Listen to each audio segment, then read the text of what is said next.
मानसिक और आर्थिक रूप से बहुत ज़्यादा परेशान हो चुके हैं। हम लोग के पास अब कोई और इसके अलावा अब कोई उपाय भी नहीं है, क्योंकि हम लोग पहले और जगह जो कार्य करते थे वो सब लोग छोड़ करके बैठे हैं। और अब चूँकि हमारे पास उनके जिला विद्यालय निरीक्षक द्वारा दिया गया नियुक्ति पत्र भी है हम लोगों के पास में।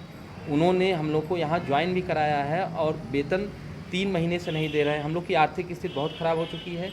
हम लोग डीएम साहब से लेकर के सीडीओ साहब तक लगातार अपनी बात को रख रहे हैं और आश्वासन ही मिल रहा। अभी कोई इस पर उचित कार्रवाई इस तरह से नहीं हो रही है। इस सीडीओ साहब ने संज्ञान लिया है और सीडीओ साहब ने जो संज्ञान लिया उसमें डीआर से पूछा भी, तो डीआर साहब ने कहा है कि कुछ लोगों का मैटर जो है स्टे हो गया। सर ये झूठ है, ऐसा कोई स्टे का कोई प्रकरण है ही नहीं, बल्कि कुछ प्रूफ भी हम लोग के पास ऐसे हैं कि जिस पर खुद जिला विद्यालय निरीक्षक गलत तरीके से हम लोगों को इधर उधर समायोजन की बात कर रहे हैं और जो कोर्ट ने ऑर्डर किया है उसके विपरीत में ये आ करके अलग से समायोजन की बात कर रहे हैं। उसका साक्ष्य भी हम लोगों के पास है कि किस तरह से ये यहाँ पर पूरी तरह से एकदम भ्रष्टाचार फैलाए हुए हैं और हम लोगों का लगातार शोषण कर रहे हैं।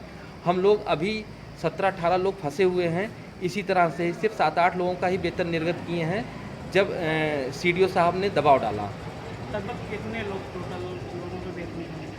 अभी तक सर हम लोगों का कम से कम 15-16 लोग ऐसे हैं जिनका वेतन है। 23 लोगों को इन्होंने अपने कार्यालय में ज्वाइन करवाया था और उसके बाद अभी तक हम लोग काम कर रहे थे और इन्होंने हम लोग को मूल विद्यालय भी नहीं दिया। जो मेन विद्यालय है हम लोगों को दूसरे विद्यालय में अटैच किया, जो रमसा या राष्ट्रीय माध्यमिक जो शिक्षा विद्यालय होते हैं उसमें, और जो स्पेशली ग्रामीण क्षेत्रों में रहते हैं वहाँ पर हम लोगों को इन्होंने अटैच किया। और हम लोग जा कर के वहाँ पर अलग अलग ज़िलों के आए हुए हैं।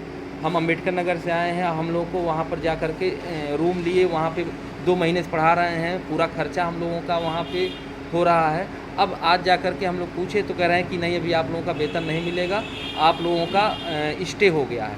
हम आयोग से आए हैं, तदर्थ के खिलाफ स्टे की बात इस तरह से अगर जिला विद्यालय निरीक्षक कर रहे हैं कि बहुत ही हमें नहीं समझ में आ रहा है, बहुत ही कष्ट में इस बात को लेकर के।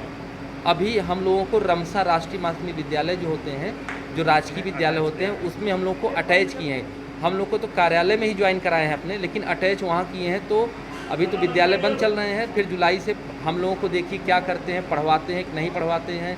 अभी तो वेतन ही नहीं दे रहे हैं।